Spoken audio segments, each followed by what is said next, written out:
j'avais sur le cœur en ce moment, mais c'est sûrement aussi pour moi, mais j'ai reçu une image quand je demandais quel enseignement, qu'est-ce que tu voudrais apporter. Et j'ai vraiment eu l'image de quelqu'un qui était en train ouais, de ratisser la terre, qui était en train de ratisser la terre, mais il n'y avait pas de bœuf en fait qui traitait la charrue pour ratisser. C'était à sa force, avec son cou, il était en train d'essayer de ratisser, en train d'essayer de travailler la terre. Et j'ai eu l'idée d'un enseignement sur le fardeau doux et léger de Dieu. Et je pense que ça va parler à plusieurs.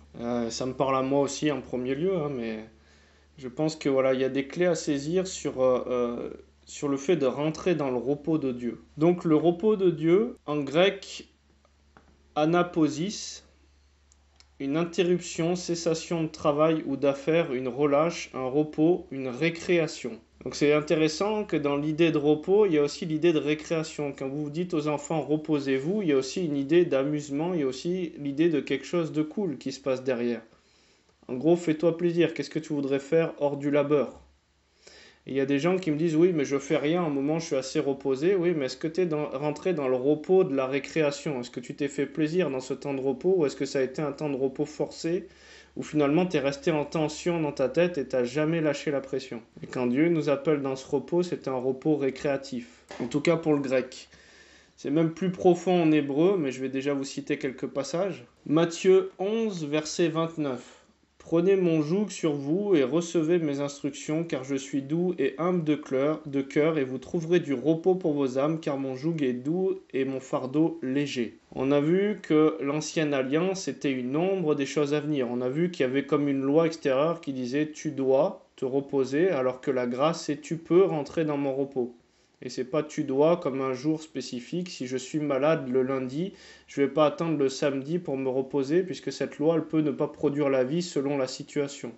Mais en général, le cœur de Dieu, c'est qu'on rentre dans un repos. Puisque si on est toujours au front et qu'on rentre jamais dans ce repos, eh ben, on va s'épuiser, puisque mécaniquement, notre corps, il est fait, si vous dormez pas, eh ben, il y a une logique mécanique de repos, eh ben, vous allez mourir.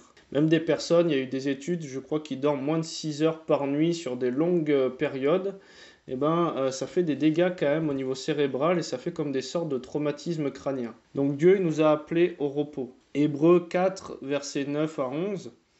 Il y a donc un repos de Shabbat réservé au peuple de Dieu, car celui qui entre dans le repos de Dieu se repose de ses œuvres, comme Dieu s'est reposé des siennes. Efforçons-nous donc d'entrer dans ce repos afin que personne ne tombe en donnant le même exemple de désobéissance. Si tu rentres dans le repos de Dieu, tu te reposes de tes œuvres. Ça ne veut pas dire qu'il n'y aura plus d'œuvres, mais ça veut dire que tu seras dans le repos de ses œuvres. Est-ce que Jésus, il œuvre plus? Jésus, il intercède toujours pour nous. Mais il intercède depuis une position douce et légère. Il intercède depuis quelque chose qui est reposant.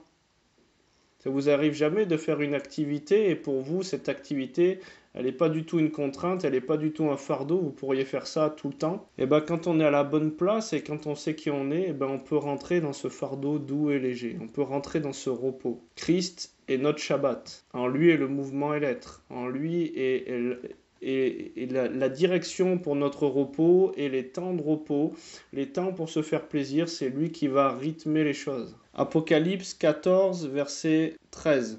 Et j'entendis du ciel une voix qui disait, écrit, heureux dès à présent les morts qui meurent dans le Seigneur, oui dit l'Esprit, afin qu'ils se reposent de leurs travaux, car leurs œuvres les suivent. Hébreux 4, versets 1 et 3, craignons donc, tandis que la promesse d'entrer dans son repos subsiste encore, qu'aucun de vous ne paraisse être venu trop tard. Donc en hébreu, le mot repos, je ne sais pas comment on le prononce, mais c'est nuwach, N-U-W-A-C-H. Et donc, dans toute la dimension de ce qu'il exprime ce mot, ça veut dire se reposer. Mais ça veut aussi dire se reposer, ça veut aussi dire s'établir et rester à un endroit. Avoir du repos, être tranquille. Et donc, il y a une notion de positionnement pour rentrer dans ce repos. Donc, c'est aussi être laissé, être placé, rangé. Donc, on est placé dans un positionnement. On est établi et on reste dans un positionnement. Et on comprend mieux pourquoi il nous dit « Efforcez-vous d'entrer dans mon repos ». Parce que notre chair, elle ne veut pas accomplir la justice de Dieu, elle veut sortir de sa grâce. Et donc, on a quelque chose à imprimer, une dynamique et lui dire « Ça va être comme ça et tu vas te poser ». Tu Tu vas te reposer, tu vas rester dans ce positionnement, tu vas rester dans cet axe où il dit « Demeurez en moi et je demeurerai en vous ». Et le chemin de salut, c'est un chemin de repos. C'est un chemin où il a porté et il ne nous demande pas des tentations plus hautes que ce qu'on ne peut porter nous. Mais bien souvent, il peut y avoir tout un tas de tempêtes et d'intempéries extérieures et on a l'impression qu'on n'est pas dans le fardeau et on ne voit pas la gloire de Dieu, mais parce qu'en fait, on est encore dans des tensions et qu'on n'est pas dans le lâcher-prise de la croix. Parce que, est-ce que quelqu'un qui s'inquiète, il peut par ses inquiétudes rajouter une seule coudée à ses jours, comme la Bible le dit. Et en fait, c'est nous qui acceptons de porter un fardeau. C'est nous qui acceptons de sortir hors du repos. Donc il y a un placement, il y a un positionnement. On est assis dans les lieux célestes avec Christ. Donc je vois plus trop l'assemblée de Villeneuve, mais ça a bougé l'écran, je ne sais pas si vous m'entendez. Donc Exode 20, verset 11. Car en 6 jours, l'Éternel a fait les cieux et la terre et la mer et tout ce qui est contenu. Il s'est reposé le 7e jour. C'est pourquoi l'Éternel a béni le jour du repos et l'a sanctifié. Et Christ, il a dit de rentrer dans son repos. Le 7, c'est la symbolique de la perfection, de la plénitude du tout accompli. Exode 33, 14. L'Éternel répondit, je marcherai moi-même avec toi et je marcherai moi-même avec toi et je te donnerai du repos. Mais il est en train de marcher avec nous. Il y a quand même une marche. Il y a quand même une action. Le repos de Dieu, ça ne veut pas dire qu'on reste statique, ça ne veut pas dire qu'on ne fait rien. Donc, quand Dieu bouge, on bouge, et c'est ça qui est reposant, c'est que c'est plus les œuvres de la chair, c'est les œuvres de la foi, c'est les siennes. Et en fait, il a déjà aussi produit le faire et le vouloir, et la force et l'énergie nécessaires pour pouvoir accomplir ses desseins. C'est pour ça qu'on rejoint souvent la notion d'obéissance et de positionnement depuis le haut, depuis sa perspective à lui. Jésus, il se reposait, mais pourtant, il y avait quand même un mouvement. Regardez quand il était dans la barque. Il y avait une tempête à l'extérieur. Et Matthieu 8, versets 23 à 25, il monta dans la barque et ses disciples le suivirent. Et voici, il s'éleva sur la mer une si grande tempête que la barque était couverte par les flots. Et lui, il dormait. Les disciples s'étant approchés le réveillèrent et dirent « Seigneur, sauve-nous, nous périssons ». Et donc face à la tempête extérieure, face au déferlement extérieur, à l'impossibilité humaine, face à la vue humaine, il ne nous appelle plus à nous positionner par la vue, par toutes les situations que veut nous balancer l'ennemi, mais par la foi, dans le calme et la confiance en lui. Zacharie 4, verset 6. Et je dis « Non, mon Seigneur. » Et il répondit et me parla, disant « C'est ici la parole de l'Éternel à Zorobabel, disant « Ni par force, ni par puissance, mais par mon esprit, dit l'Éternel des armées. » Qu'est-ce que je vais pouvoir faire? Qu'est-ce que je vais pouvoir porter? Qu'est-ce que je vais pouvoir changer aux situations? Il n'y a que Dieu qui peut agir, il n'y a que Dieu qui peut faire quelque chose. Et lui, il dit « Que t'importe, toi, suis-moi. » Il nous appelle à sortir de nos schémas de pensée, il nous appelle à sortir de nos traditions. Il nous appelle à mourir à notre humanité, à notre faire humain pour rentrer dans son jeu à lui et plus notre jeu qui dirige et qui passe devant comme Pierre. Et je sais que c'est très dur à faire, mais parfois il va falloir remettre Isaac sur l'autel. Jacques 2, verset 26, « Comme le corps sans âme est mort, de même la foi sans les œuvres est morte. » Donc ça veut pas dire qu'il n'y a plus de mouvement, ça veut pas dire qu'il n'y a plus une action quand on rentre dans le repos de Dieu. Mais seulement, c'est plus nous qui faisons avec nos forces humaines ou quand on va essayer de porter, au bout d'un moment, l'ennemi va nous charger davantage et on ne pourra plus tenir. Mais ça va être lui qui va faire. C'est pour ça que Paul, à un moment dans la Bible, on voit Paul, s'est dit qu'il prêche toute la nuit et puis il y a quelqu'un qui l'entend prêcher, le mec il tombe comme mort de la fenêtre. Et puis Paul il dit il dort. Et le lendemain, à la fin de cet évangile, c'est pas dit que Paul il a fait un roupillon, il a prêché toute la nuit et après il est parti le lendemain pour rallier notre ville. Puisque dans le repos de Dieu, hors des concepts humains, hors du faire humain, hors de nos raisonnements humains, hors des rythmes humains, quand on avance par la foi et dans l'alignement à ce que Dieu veut faire, eh ben c'est là où on est régénéré, c'est là où on est reposé. C'est là où on est restauré, guéri. Et donc, quand on est dans le plan de Dieu, dans son repos, les choses se mettent au diapason. Éphésiens 2, versets 9, 10...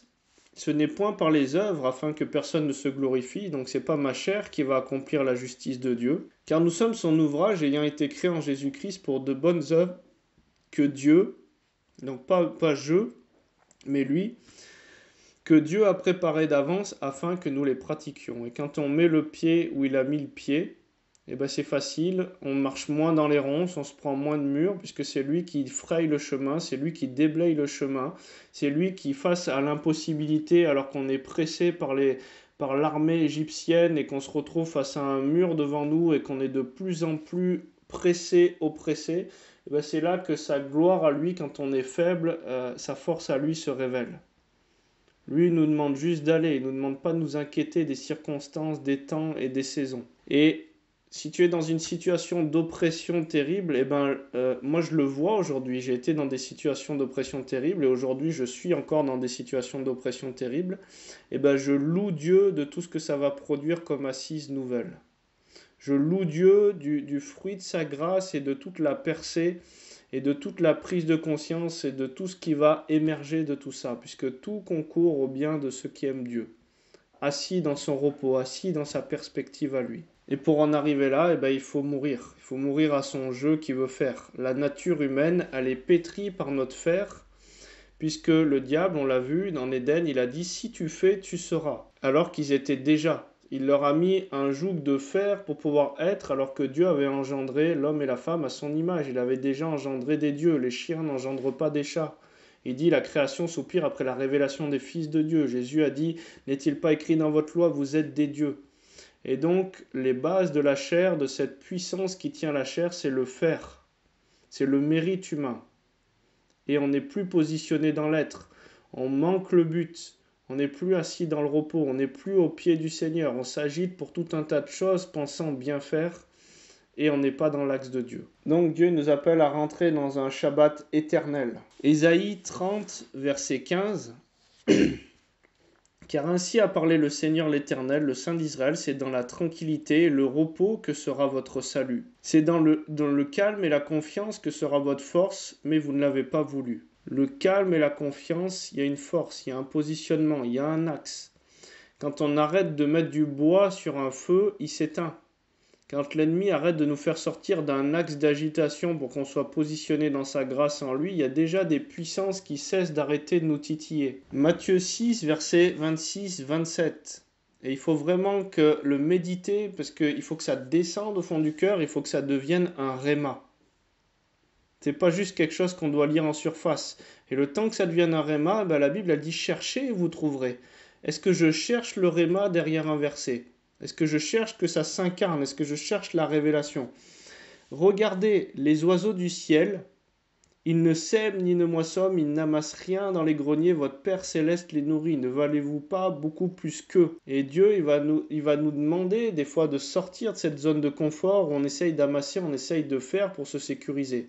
Moi, je peux vous dire, quand Dieu m'a dit « Sors, va hors de ton pays, de ta famille, fais ci, fais ça », ça a été des déchirements, des morts, mais pour pouvoir porter plus de vie, plus d'assises, et que dans la tempête, dans l'épreuve, dans l'adversité, quand les combats vont faire rage, il va pouvoir m'en confier davantage, parce qu'il y a un enracinement nouveau. Regardez les oiseaux du ciel. Ils ne sèment ni ne moissonnent, ils n'amassent rien dans les greniers. Votre Père céleste les nourrit. Ne valez-vous pas beaucoup plus qu'eux? Qui de vous, par ses inquiétudes, peut ajouter une coudée à la durée de sa vie? Et pourquoi vous inquiétez au sujet du vêtement? Considérez comme croissent les lys des champs, ils ne travaillent ni ne filent. C'est Dieu qui les habille. Combien en vaut plus que toutes ces choses-là, puisque Dieu a tant aimé le monde qu'il a envoyé son Fils pour nous dire « Je t'aime ». Ne crains pas, ne t'inquiète de rien. Même si c'est hyper violent à la vue humaine, je suis là. Est-ce que tu me déposes ça sur l'autel? Et si tu lui déposes pas sur l'autel et que tu attends de tout comprendre avant de déposer sur l'autel, Jésus il a dit aux disciples, ce que je fais, vous ne pouvez pas encore le comprendre. Donc ça veut dire que s'ils n'avançaient pas dans une démarche de confiance et de foi, mais d'analyse et de tout comprendre, ils ne seraient jamais rentrés dans la destinée de Dieu. Et je crois que ça parle à certaines personnes. Je sens l'onction. Seigneur, merci de parler au cœur. Moi, je vous l'ai dit, toute ma vie, j'étais un champion du fer. J'étais un champion du fer. Comme je le disais, j'étais un champion du fer. Toute ma vie, ça a été la compétition, le tennis. Toute ma valeur résidait dans ce que j'étais capable de démontrer, de prouver pour être accepté par la fédération, par mes parents, par les autres, par les filles qui venaient voir le sportif sur le court de tennis. Tout ce que j'étais capable de faire, c'était justement basé sur les mérites, sur mon fer humain. Et quand Dieu est venu dans ma vie, eh ben, j'étais un hyper productif du Seigneur. C'est-à-dire que j'allais à droite à gauche, j'allais dans les centres psychiatriques prier pour les malades, j'allais dans les hôpitaux témoigner de l'évangile, j'allais dans les rues, je me rendais disponible pour les personnes jusqu'à 11 heures du soir, minuit, je bossais le lendemain et j'étais toujours dans une tension de faire, de je dois faire, de je dois faire, parce que je ne connaissais pas mon identité en Christ, ma valeur et mon positionnement. C'est pour ça qu'il dit d'être placé. Le mot repos, c'est placé aussi. Et comme j'avais une identité d'orphelin et que mon identité d'orphelin, elle devait faire pour essayer de chercher l'acceptation, ben quelque part, à travers tout ce que j'essayais de faire, j'essayais de prouver à Dieu qu'il avait fait une bonne recrue en me choisissant. Et j'annulais complètement la grâce. Et du coup, j'ai fait tout un tas d'œuvres, mais qui n'étaient pas les œuvres de la foi, puisque la foi vient de ce qu'on entend, et ce qu'on entend vient de la parole révélée de Dieu. J'ai fait des œuvres de la chair, de l'arbre de la connaissance du bien et du mal, des œuvres qui portaient un semblant de bien, mais qui amenaient aussi une semence de mort, puisque le bien et le mal n'amènent pas la vie. C'est Christ qui amène la vie, c'est Christ qui va savoir quoi faire et comment faire au moment où il doit le faire. Et donc Dieu nous appelle à nous positionner. Il nous appelle, comme on a dit, rentrer dans son repos, c'est rester positionné, c'est être à la bonne place. Être à la bonne place, ça veut dire être aussi dans son identité. Luc 10, verset 40-42. Marthe, et souvent on est Marthe, est occupée à divers soins domestiques. On essaye de bien faire pour les autres, on essaye de tout faire, de donner le meilleur qu'on a. Et pourtant, ça ne peut ne pas accomplir la justice de Dieu. Marthe, occupée à divers soins domestiques, survint et dit « Seigneur, cela ne te fait rien que ma sœur me laisse seule pour servir? Dis-lui donc de m'aider. » Le Seigneur lui répondit « Marthe, Marthe, tu t'inquiètes et tu t'agites pour beaucoup de choses. Une seule chose est nécessaire. Marie a choisi la bonne part qui ne lui sera point ôtée. Et est-ce que je ne suis pas dans l'agitation? Est-ce que je ne suis pas dans les bonnes œuvres? Est-ce que je ne suis pas pressé par le faire? Et donc, tout enseignement, il doit amener normalement à un positionnement, c'est-à-dire à quelque chose qui va faire que Christ croisse et que notre je diminue. Et donc, ce que je vous invite à faire aujourd'hui, c'est vous approcher de Dieu pour qu'il s'approche de vous, et tout en lui demandant qu'est-ce qui vous fait aujourd'hui, à la marche où vous en êtes, sortir du repos dans la saison où vous êtes, sortir de l'état et du positionnement dans lequel vous êtes. Alors Seigneur, je te prie de venir parler, puisque ton royaume, tu parles aussi Christ en nous, à l'intérieur de nous. Alors viens nous montrer ce qu'on a aujourd'hui à te déposer sur l'autel. Qu'est-ce qui va faire que le feu ennemi va cesser pour nous agiter, pour nous faire aller à droite, à gauche, et que ce soit sur ta direction, sur ta seigneurie, sur tes pas qu'on marche. Qu'est-ce qu'on doit te remettre? Si on n'arrive pas à te le remettre, qu'est-ce qui en est la cause? Quelle est la peur qui est derrière? Si je ne fais pas, si je ne fais pas, est-ce que les gens vont m'accepter? Est-ce que je vais avoir ma place dans un groupe? Est-ce que je vais être reconnu? Si je ne fais pas, est-ce que je vais être un bon parent? Si je ne fais rien, est-ce que ça va plaire à Dieu? Si je ne fais pas, est-ce que je ne vais pas le regretter? Seigneur, pourquoi je contrôle? Pourquoi j'essaye de contrôler les situations? Pourquoi j'essaye de les maîtriser? Quelle est la peur qui se cache derrière? Quel est le Isaac à la marche où on en est que tu veux qu'on dépose sur l'autel? Seigneur, si je ne fais pas, est-ce que je vais être conforme aux gens qui font? Est-ce que je ne vais pas être jugé? Et viens parler sur ce positionnement identitaire qui n'est pas assis en toi. Révèle quelle est la faille, quelle est la forteresse. Révèle la période dans ma vie où ce manque d'amour, ce manque de confiance est venu. Puisque tu dis qu'il n'y a rien de caché qui doive nous être révélé. Et si vous voyez une scène, si vous voyez quelque chose, un traumatisme, quelque chose même insignifiant mais qui a pu engendrer une blessure, une insécurité, invitez Jésus à venir dedans. Il est à la porte. Et il peut venir dans ses souvenirs, dans cette captivité du passé pour changer votre présent. Ouvrez la porte au Consolateur. Ouvrez la porte au Consolateur qui dit « Je ne te délaisserai pas, je ne t'abandonnerai pas ».